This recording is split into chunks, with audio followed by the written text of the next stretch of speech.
Well, good afternoon, everyone. Thank you for joining us here for our webinar, Spiritual Care Within Long-Term Care, Supporting Those More Vulnerable During this Pandemic. I'm very happy to be here co-sponsoring this webinar, the Chaplaincy Innovation Lab and Transforming Chaplaincy. It's been a wonderful partnership for many reasons, but one of them is that we can put on events that are so topical and thematic, and we know there is a need for this type of discussion, so we're very happy to have this panel of experts here together. That is my introduction from the Chaplaincy Innovation Lab. Let me turn it over to Paul Galchutt, who can give you a little bit more detail about our presenters and start us off.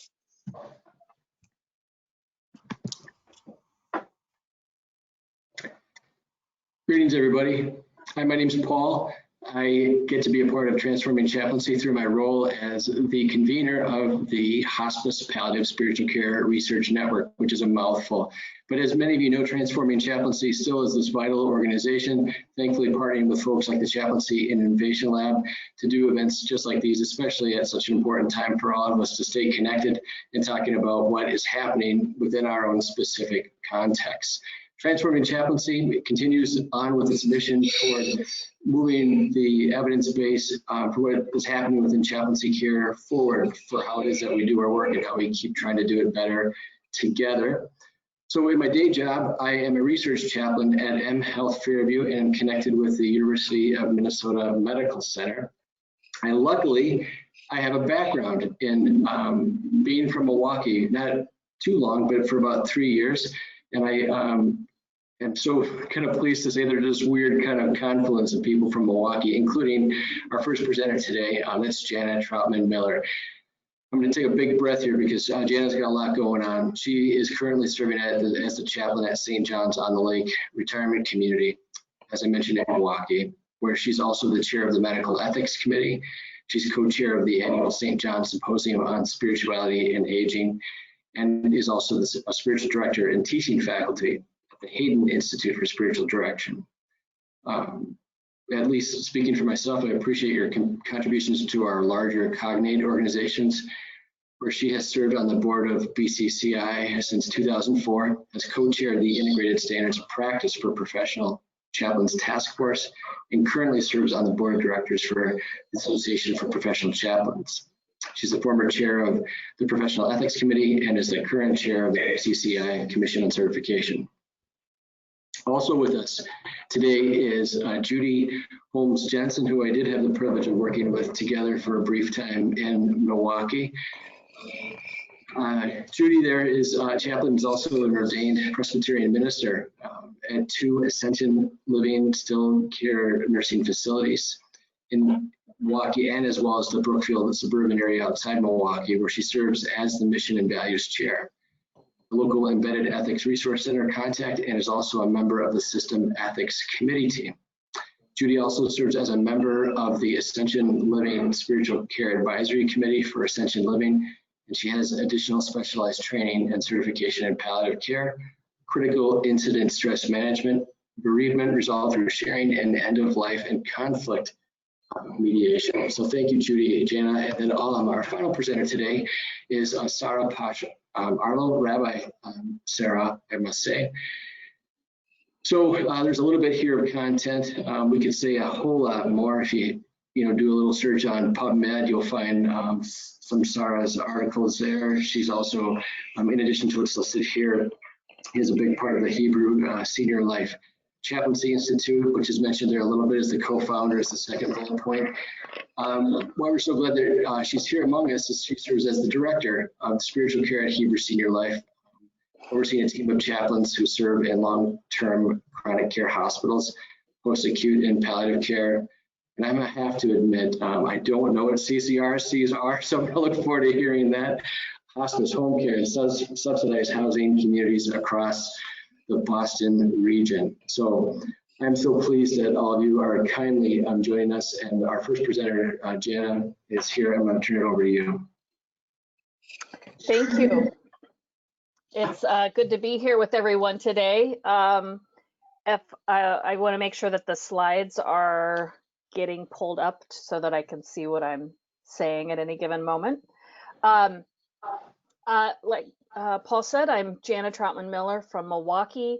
I just want to say a little bit ahead of time that I'm going to have to leave a little bit early because as we know, life and death continue to happen. And I just got a call a few minutes ago that one of our long-term residents has just died. And so I need to go and attend to a family who hasn't seen her in a few weeks because of all of this.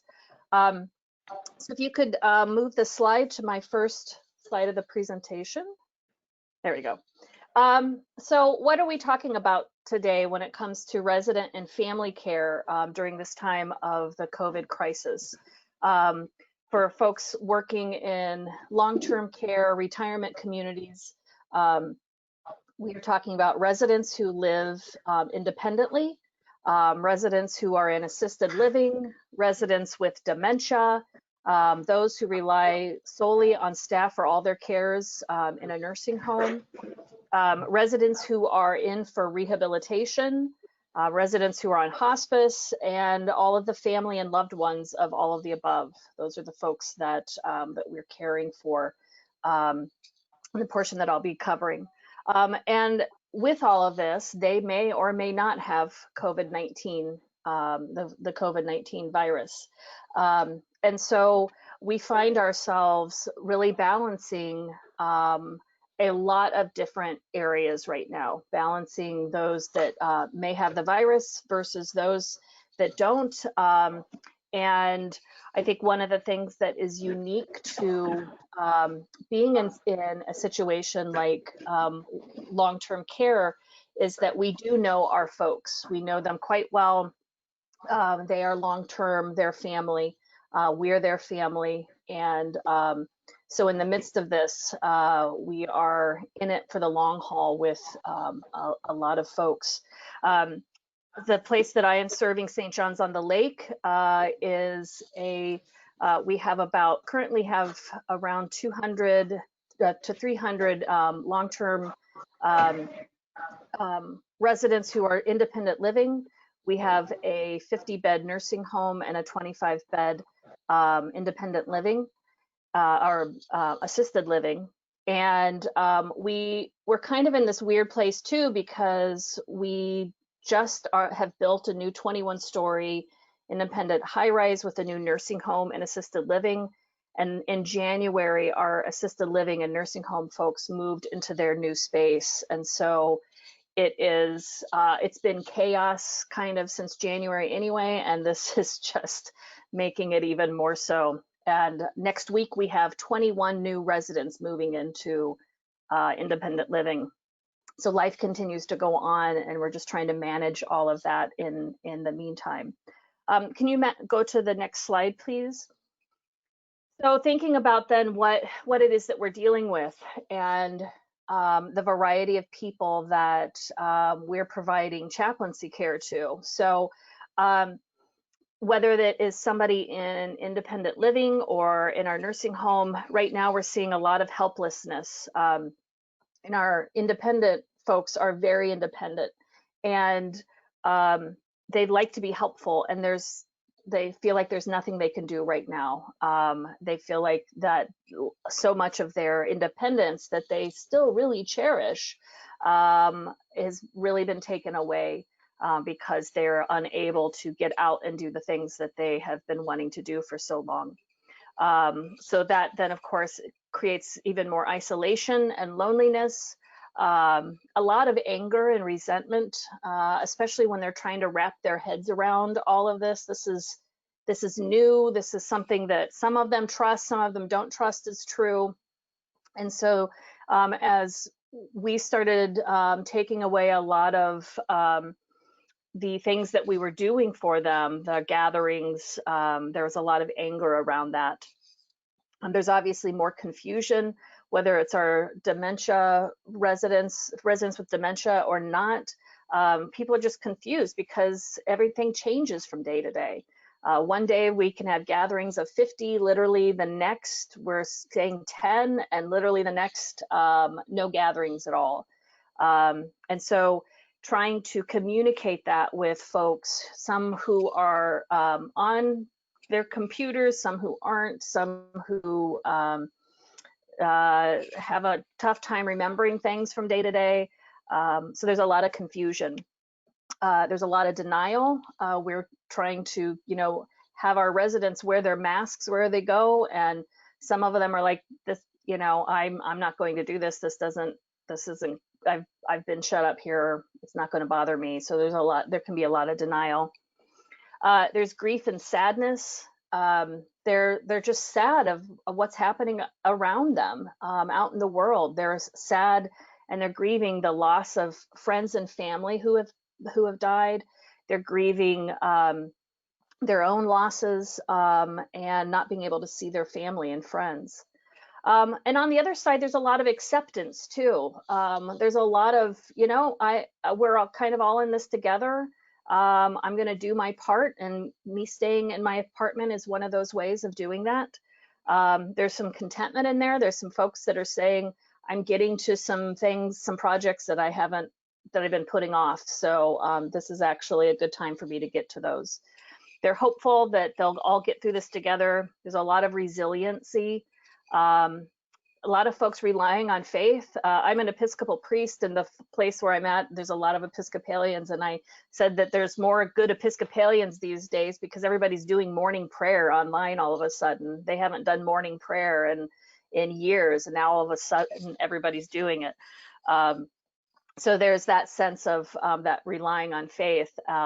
And in it is that sense of community. Even though we're having to isolate and social distancing, we're in this together. So there is that sense of community. And especially because we have these residents, that are in independent versus the folks that are in our nursing home and assisted living, they know that they're having to, the independent folks are having to stay put too, so as to not impact even more the folks that are the most frail. The folks that are dealing with, that have dementia in our care neighborhoods, they're struggling so much too because they rely so much on our activities. They rely so much on the consistent scheduling of things, and that is so much of that has changed, and we're seeing that. We're seeing more falls. We're seeing more confusion because of things slipping that way. Could you go to the next slide, please? So some of the things that we can be doing as chaplains, again, whether it's with somebody with COVID or not, the spiritual interventions on individual basis and community-wide, being part of that, helping people connect with their family and friends via video chat and phone. Because I've been doing Zoom meetings so much for the last 3 to 5 years on things, I have somehow become the resident expert on video chat. So I helped staff get set up so that they can help residents as I'm helping residents. Providing spiritual support through lots of handouts. They still love these things. And there's folks are taking these handouts that we're either delivering to their doors or that are in centralized places, and they're sending it to their loved ones. And that's a way for them to feel connected to other people.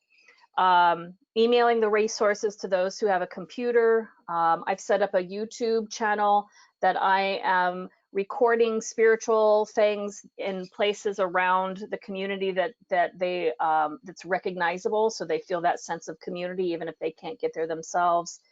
I'm making phone calls to people. At this point, I'm still able to go and visit folks, so I can do that as well, but reaching out to them via phone first has been helpful. Providing opportunities for them to help. Folks are making masks, they're writing letters, giving money to different organizations, prayer, providing those ideas for them. The spiritual resources, giving them mandalas. We set up a labyrinth in our restaurant because nobody's using the restaurant, so we cleared out the tables, and I put up a labyrinth there that people are using because they can do that one by themselves. The chapel and the sacred space is still open, giving them poetry, spiritual books and movies to read, that sort of thing. So just the variety of spiritual components. And then simply slowing down and being affirming, being patient with them and advocating, lots of advocating for the things that they need and the spiritual support. Could you go to the next slide, please? And then the spiritual interventions for folks with COVID that are COVID positive. I think as chaplains, the thing that we can do most is just make sure that our place has a plan for what you do, of what you are going to be allowed or not allowed to do. So we have had one person in our nursing home that was positive, and because we are so low on PPEs, I had to make the decision to not go in and see her because those PPEs needed to be saved for the folks that were providing direct care that way. So I had to make that decision along with the other folks. So know ahead of time what you're going to be allowed to and not allowed to, so you're not making it up as you go. If you are allowed to go in and do what you do best. If you're not, be creative, do video chat, be at the door and talk to them through the door. Know what your funeral and dying and death protocol is going to be as far as allowing family to go in. And know also what you're going to do with the residents' belongings. So one of the things early on, we had a resident who died whose family is in Washington, D.C. He didn't die of COVID, but we needed to do something with his stuff. So I now have the ashes of his wife that were in his room in my office, and I have his ashes that the funeral home brought to me to be able to care for until family could get here. So be thinking of those sorts of things so that when things do happen, you don't have to make them up as you go. And then finally, just one more slide as my time is running low. So spiritual interventions with families, clear communication. They are so frustrated, they're so worried right now, regardless if the resident has COVID or not, they don't get to see and be with their family and loved one as much as they have in the past. So just be really clear with that communication. Talk with them. If the resident is activated, talk to the family about their advance directives so that you know what might need to happen if they need to go to the hospital or not. And most of all, just know that caring for our residents means we're caring for ourselves, and we have to care for ourselves as chaplains, and we have to care for our staff. And that's such a huge part of what we're doing. In fact, when we were trying to figure out who is going to do what part of this presentation, Judy and I were kind of going back and forth of who would do the staff presentation because it's such a huge part.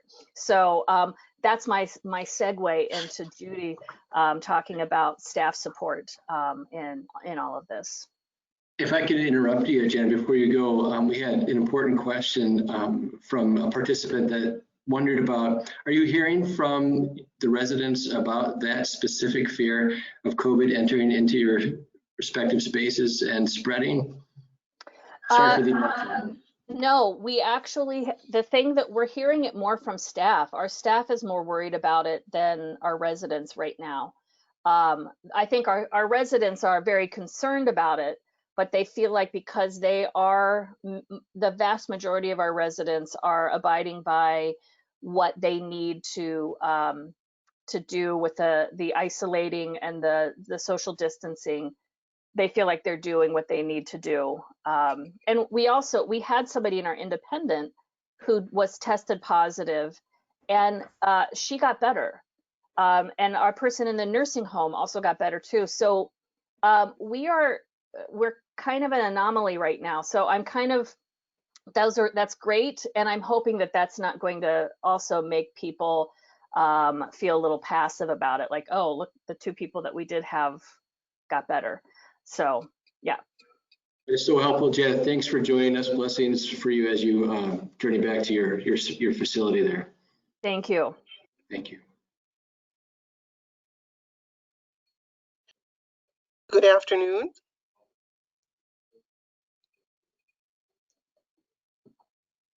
You're all set, Judy. You sound great. Okay.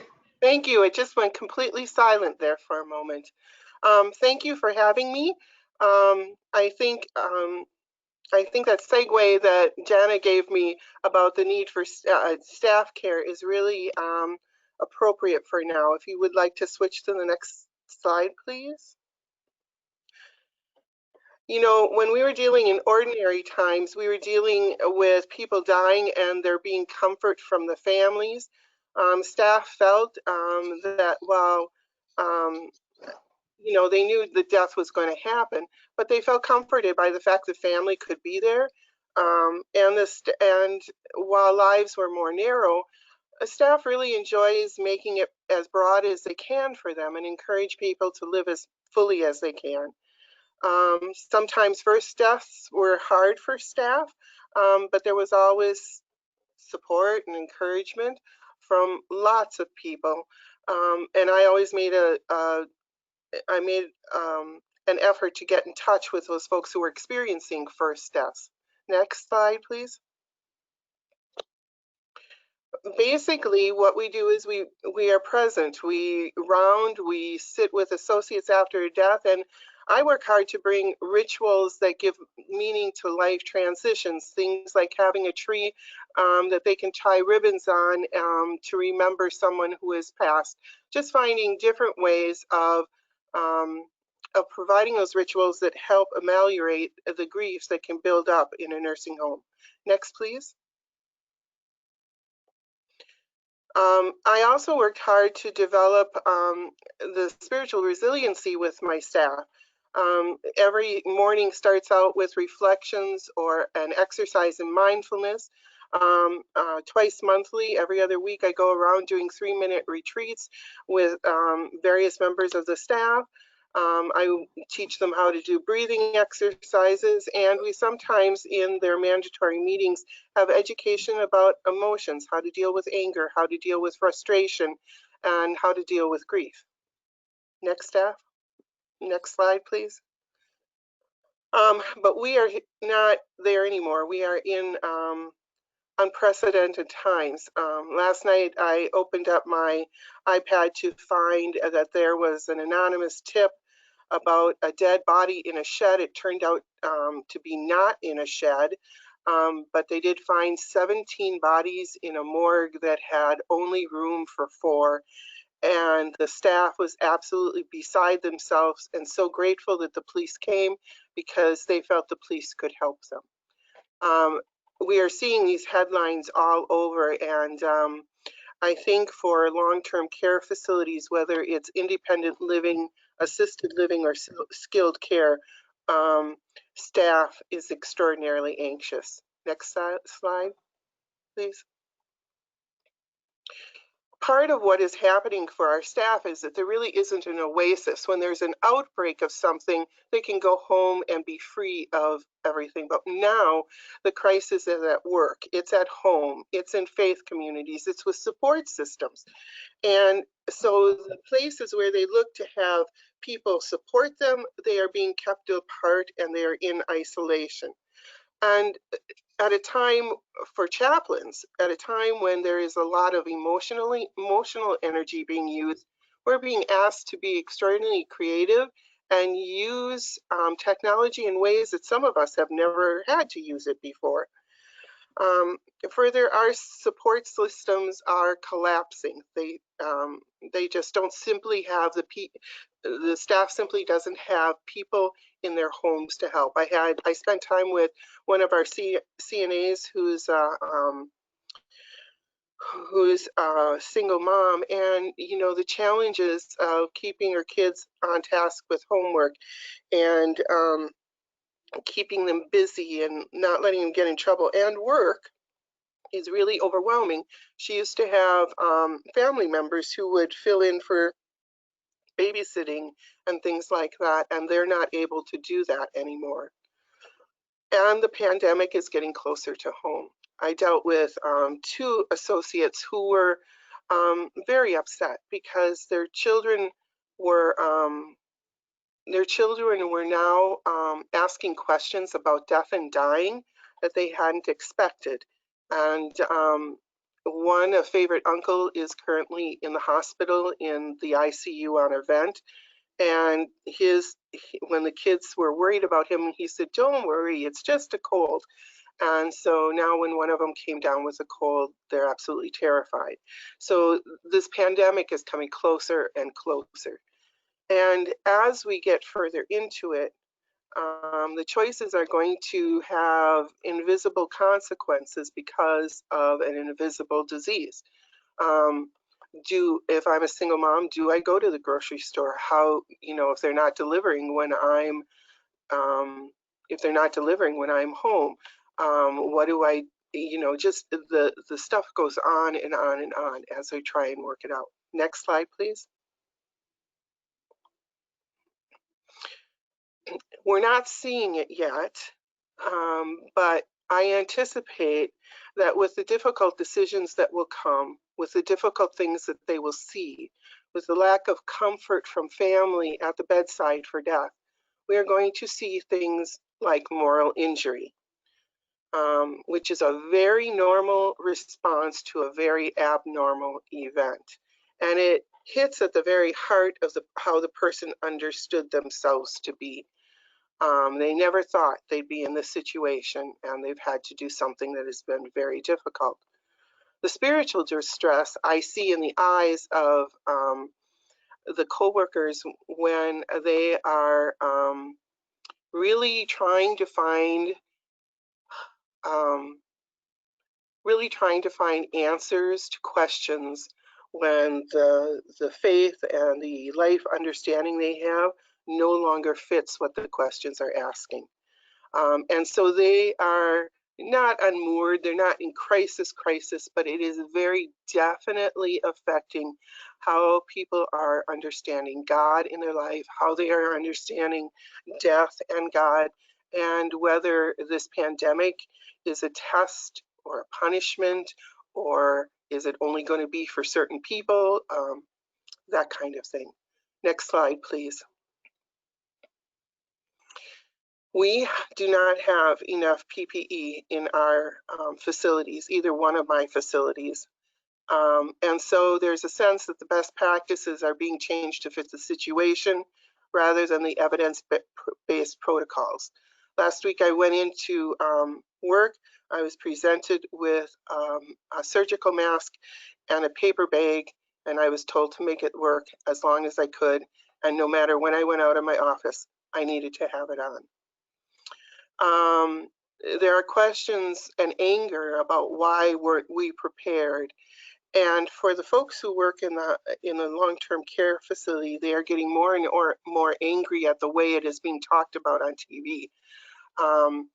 They feel that by saying this only affects the folks over 65, or only if you have comorbidity, that this is really leaning into understanding of our elders as disposable, with ableism and ageism being part of the picture. This was further underscored when a resident who had pneumonia was, when the ER said, "Don't bring them." And it wasn't about keeping them safe. It was about, we are full right now, and you need to be able to handle this there. And so the fear becomes, what if we can't handle it? Are we simply being asked to walk with people and they're just going to be allowed to die if we don't have enough equipment? And this inability to get help for residents when needed really feeds into a moral injury. The good news was that the individual did recover from pneumonia, and although it was a long stretch of recovery, she's doing well now. Next slide. Finding where God is in all of this is really very difficult. And especially many of our CNAs are African American, and part of their faith tradition is gathering together. Of course, I could say that about Presbyterians, Episcopals, and anybody on down the line. Gathering is important. And so the question then becomes, too, what does trusting God look like? Or why is this happening, and where is God in the midst of all of this? Further, what does forgiveness look like in the midst of a pandemic? Who are you angry with? Who do you forgive? And what if the person you're angry with is yourself because you had to make a decision, or a decision was made and you went along with it, and you knew it wasn't what would have happened in an ideal situation? Which leads to survival guilt. How do I live with myself afterwards? Go on. Next slide, please.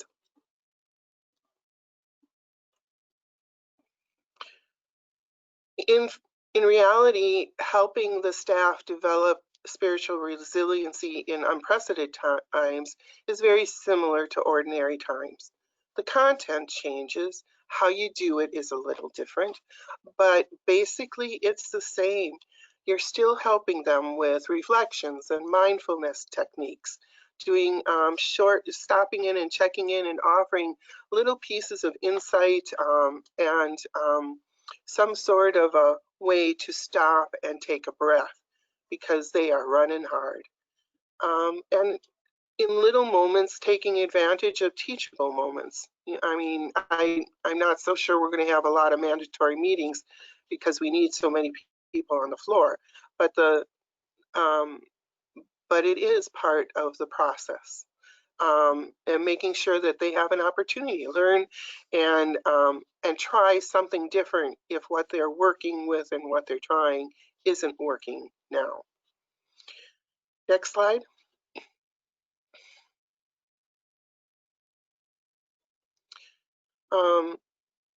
Being present is helpful. If you can't at a certain level because they say you have to be working from home and you can't be in the facility anymore, work with what you got. Telephone, whatever. If someone is no longer at work because of COVID, if the person who is contacting them, ask them to ask if they want the chaplain to call. And if they don't, that's understandable. But if not, touch base with them when they return. They will have feelings. Don't forget the leadership. The changes are coming so fast. One day on one item, we had 5 changes within the day.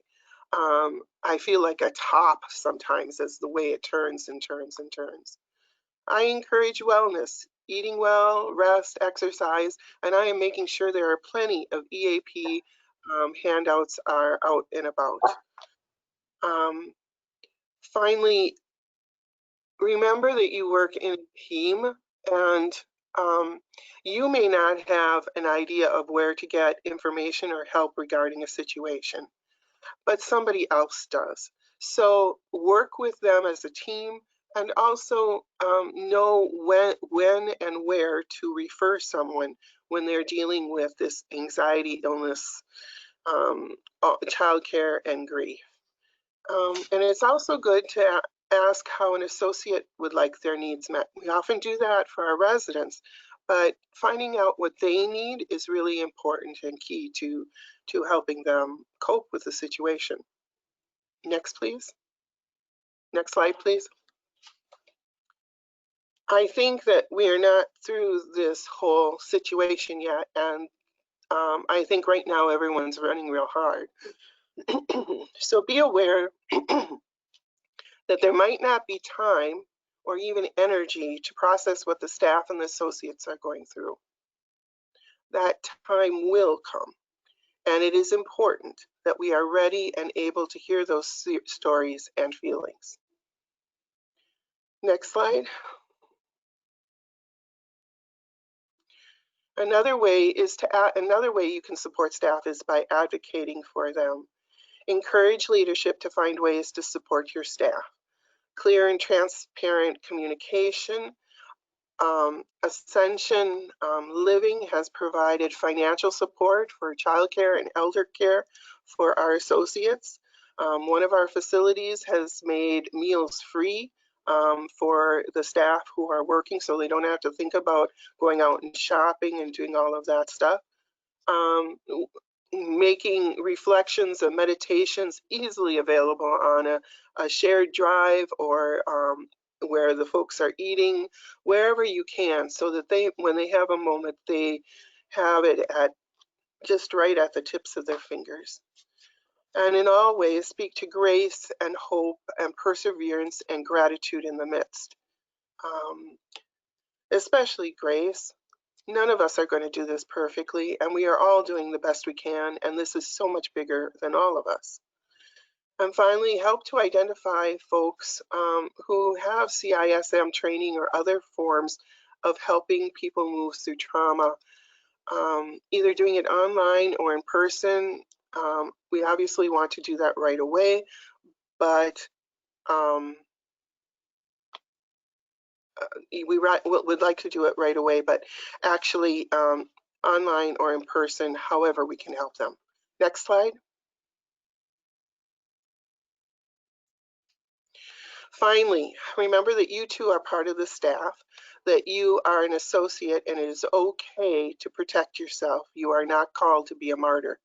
No matter what you understand or feel or think about the decisions that are happening or how things are being handled, it's absolutely essential that you spend time reflecting where you and God are in this. When you are centered, you are better able to help others. Truly, you cannot pour out of an empty cup. Refill yourself at every opportunity. I think that's my last slide, right, Andy? Yes. Thank you, Judy. Thank you so much. Rabbi Sara, great to have you with us too. Hi, good to be here, and I'm sorry you can't visually see me. I seem to be having some technical difficulties there. I want to begin by just giving a short snapshot of the context I'm in, and I'll get rid of the barking dog. 1 second. So I'm working in a long-term chronic care hospital, as well as the many other sites, the CCRCs or continuum of care retirement communities.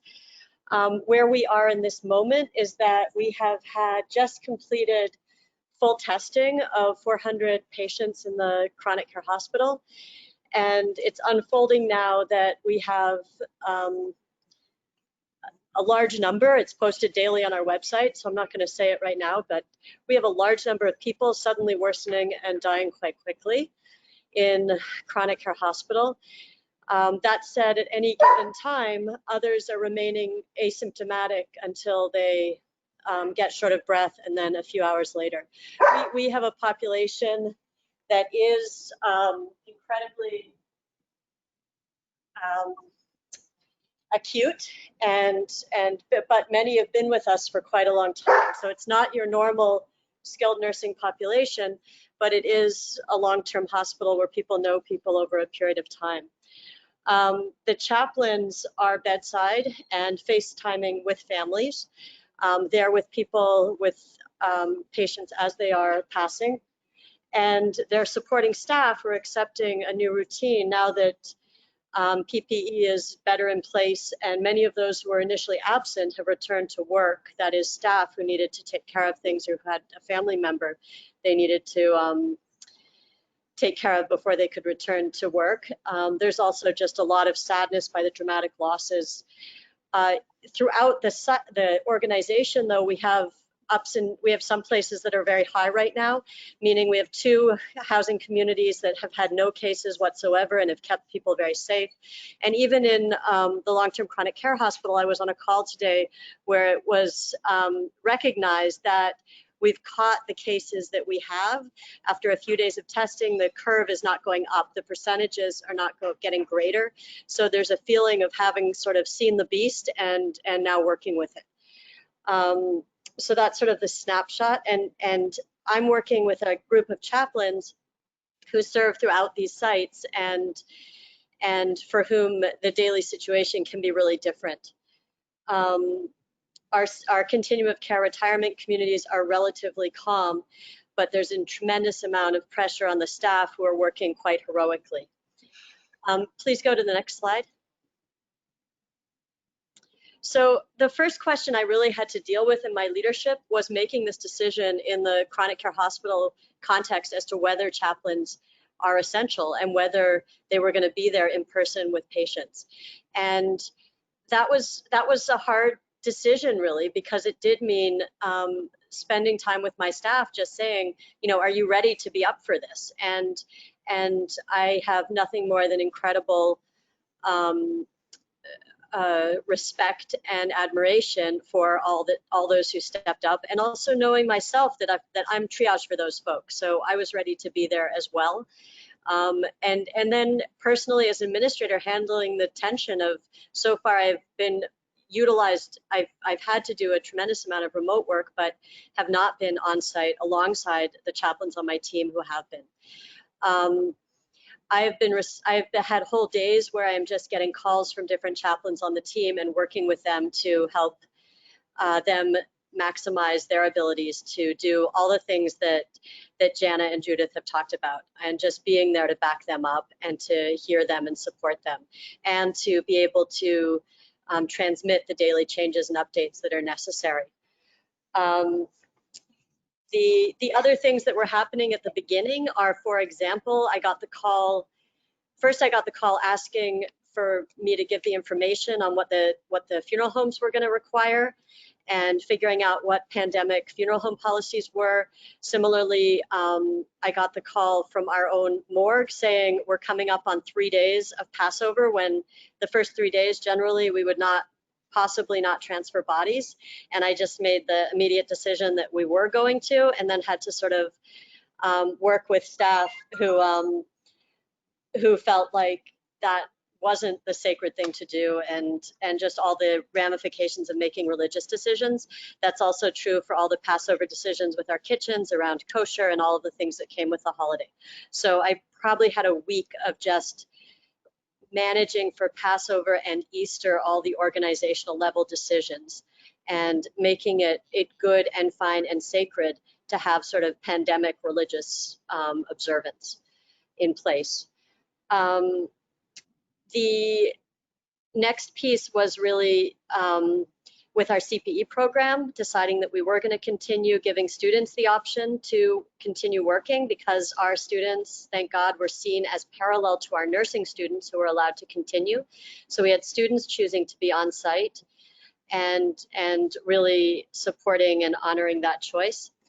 When we had our first outbreak in housing, just the immediate need for all hands on deck there, and also the immediate leap for technological programming. And in some ways, our chaplains led the way in terms of helping get places up and running for live streaming programs, and turning those into YouTube so that they could also be shown on the TVs or computers, or just all the different ways we've had to connect with people. And some housing communities where we could only use telephones, and then how do we do that to the best of our ability? Just all the different technology pieces that chaplains had to work with. In the midst of this, I was also, we own a cemetery, and I can be an advocate for making sure that, for example, the Jewish Cemetery Association has said now that they're not doing Sunday funerals after 3 days of holiday. That was a tense moment for the funeral homes, and how do we just negotiate sort of all the places where the senior home overlays with the community. Another dynamic one has been every day our policies based on what PPE we have in place that day as to whether people can move between floors and move between settings. I have some chaplains, such as my Russian-speaking chaplain, who usually goes back and forth between a housing community and the chronic care hospital, and how to reorganize that so that we are keeping staff in one place. Similarly, keeping staff on COVID floors versus non-COVID floors as we've developed those. We've had one staff member who was homesick, never tested COVID positive the one time she was tested, but it was sort of pre-tests that it would have happened. So I have one staff member who probably has recovered from COVID, and one student who is homesick with COVID. So all of that is a feat of really keeping people connected and supported. Next slide, please. So another dynamic to what has been going on is I had a realization at the beginning of last week when I had an ethics case where I realized that the logic we were using to address it had changed in light of this is 2 weeks ago, I guess now, in light of the pandemic. And so realizing that we needed to update our policies, and they had to be done really quickly. And so just in case this is helpful to people who haven't done this yet, or if you have, I'm happy for discourse about this. We added a section to our advanced directive policy, basically titled "In the event of a national healthcare crisis," and having to. It wasn't until last Monday that the state put out their crisis standards of care, and so had to sort of. I became the person in the institution who had memorized that, and who could really work with that in relation to the decisions that had to get made. So in our advanced directives, we now put in a clause saying that code status will be reviewed with all patients to deal with situations where hospitalization may not be a choice or present greater risks in the care we can provide on site. And triggering a palliative care consult for basically all of the 600 patients. Understanding, I will say right now, that we are not even New York went to crisis standard of care fully, but the way the guidelines are presented, it is such that any particular organization could have moments or situations where they need to follow these guidelines based on scarcity in the moment or a situation in the moment. And so, and what we're finding also is that there are many patients who might not have been DNH, do not hospitalize, but in light of the COVID pandemic and the care that we can give on site, would prefer for their patient not to be alone in a hospital should they become sick. So, but rather in our care where we can do basically everything but intubation. So that's a big piece of the work right now. We also did an addendum to our harmful and ineffective treatment policy because in light of the emphasis on public health right now, it changes it. And you'll see that when I go through two cases quickly, which is that the logic, the calculus for how you look at an ethics case has changed in this time. Similarly, we had a moment when we realized that CPR had changed and how we related to CPR because we needed to make sure we were taking into account the risk staff go through in performing it should they need to perform CPR. And similarly, if we didn't have the access, if we didn't have access to hospitals, to ICU beds, but most importantly, the staff safety and the fact that we might have fewer staff available to come to a code given the pressures on staff right now. Next slide, please. So I just wanted to use the last 2 minutes of time here just to quickly highlight two cases that have come up that are changed by the situation.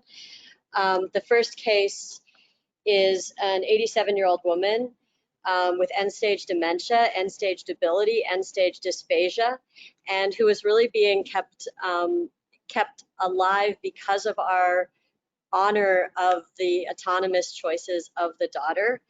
And that's something we can usually do. If a family member wants us to go and be doing aggressive care to keep someone here, we do that. This case came up because the staff felt that at this point, the care was really not effective and that the PICC line was causing the that had been put in the hospital, not by us, was causing the patient discomfort.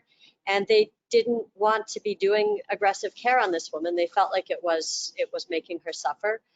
And the daughter was persisting. The staff was also really fearful that this patient would suffer more if she had to go to the hospital. And it was really evident in the ethics meeting we did with the daughter that she understood that in this context, there was pressure on staff, there was pressure on the hospitals, and that she needed to be in line with us, and that things that had seemed the most important before were not, were rated differently now.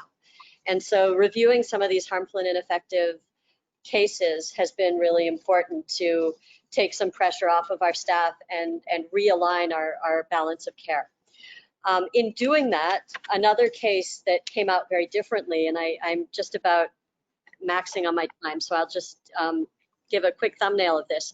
When we had to really say no to family members being there, we have had some cases, like I think many of you, where we have a child who's basically moved in for the daytime hours, and we are potentially a day program for them. And extracting some of these folks was very painful and difficult. And in one case, really, the staff worried that without the child, we also had to ask all private aides to go, so there were fears about just how patient care would be during those times if we had the staffing to manage some of the sort of like hourly eating, you could say, that people were doing when they had some level of dysphagia. And so in this case, the staff was very worried that with the daughter gone, that there would be sort of a systems breakdown, and that if the mother got sick and died during that time, that the daughter would be, that we would be in just a terrible situation. And because the mother had remained full code and they didn't want to have to see this mother go to the hospital. But in this particular situation, the strangest thing happened, which is with the daughter not there, the mother actually proceeded to do better. And it was sort of stunning for the staff, and now puts us in a situation where we really need to think about how much we prioritize autonomy. Because as it turns out, decisions by the daughter had really been decisions for herself and not for her mother. For example, the vegan diet that she was requiring and things like that, that the mother, now that she has more autonomy, is choosing differently. So I brought this case because I just felt like it taught us something that we will take past COVID in terms of understanding some of these cases. So I'll stop there and look forward to the discussion.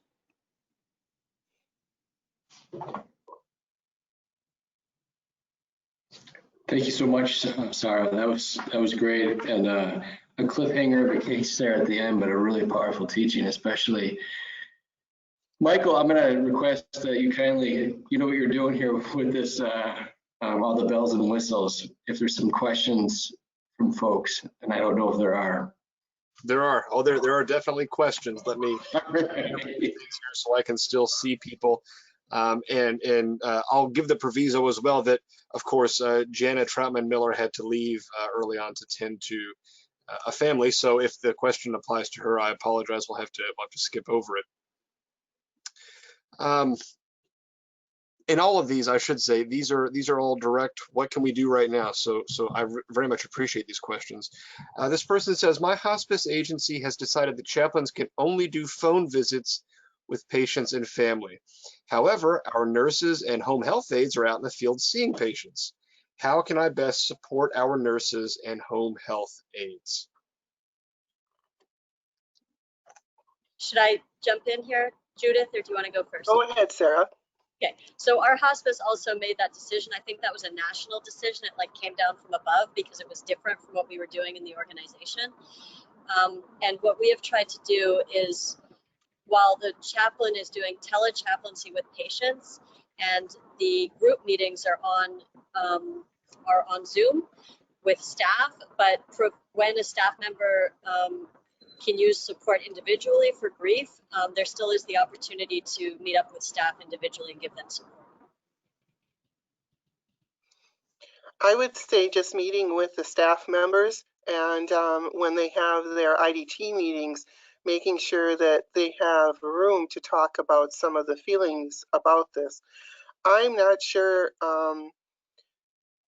I think everybody knows how really unprecedented this is, and yet I have the sense that at some point down the line, we may see people feeling resentment, or I'm not sure what to call it, that some folks go out, other folks don't, and yet most of the chaplains I have talked to really want to be on the front lines.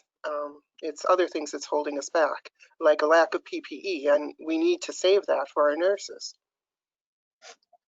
I think that's a really good segue to one of these other questions. And Judy, you hinted at this earlier, but I think it'd be good to go into it in a little bit greater detail while being mindful of the time here for everyone.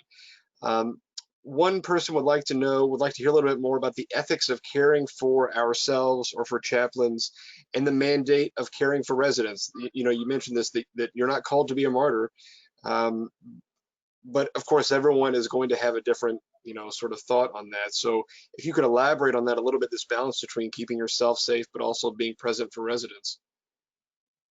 I think, I believe that every chaplain has a different health quotient.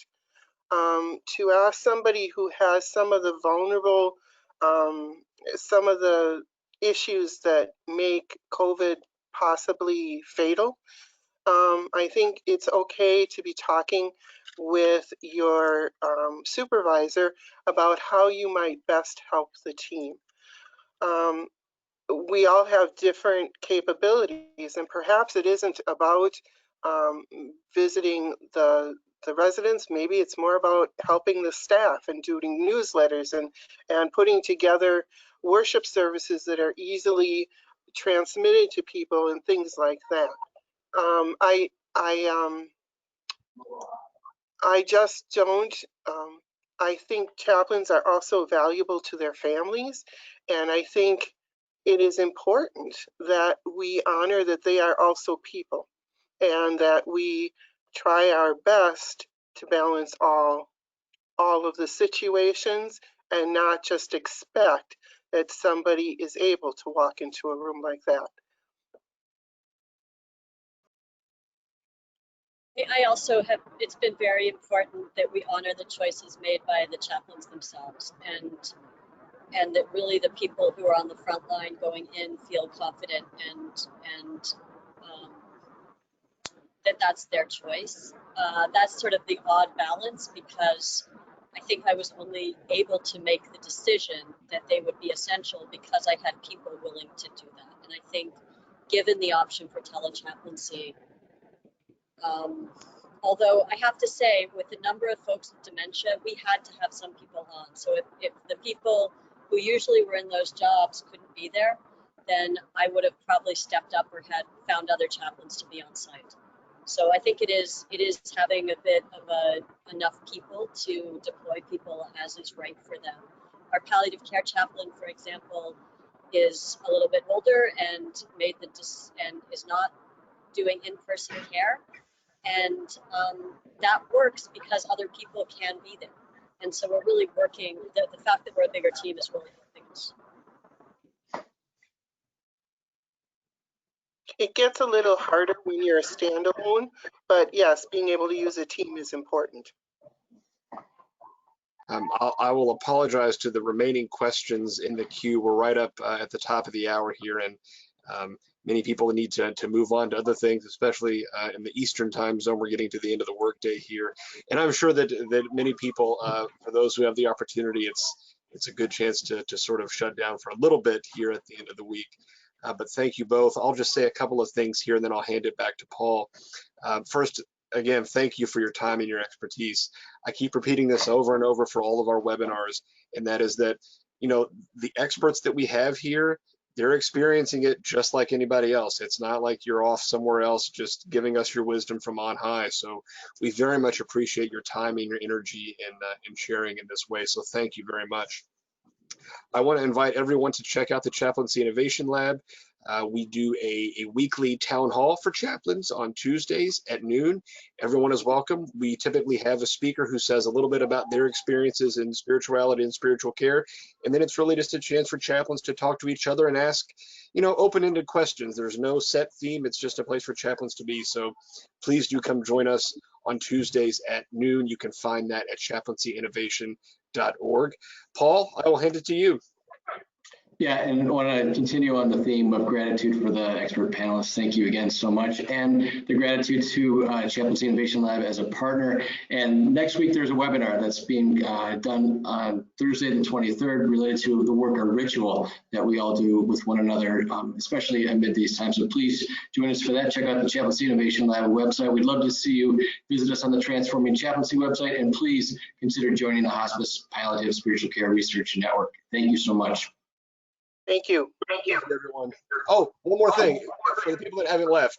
This is recorded and we will send it out. So if you came late or for whatever reason, we will record it. Everyone who was registered will get a recording. So no worries there. You can share it by all means. So thank you. Anyway, I'll let you go. Thank you. Thanks.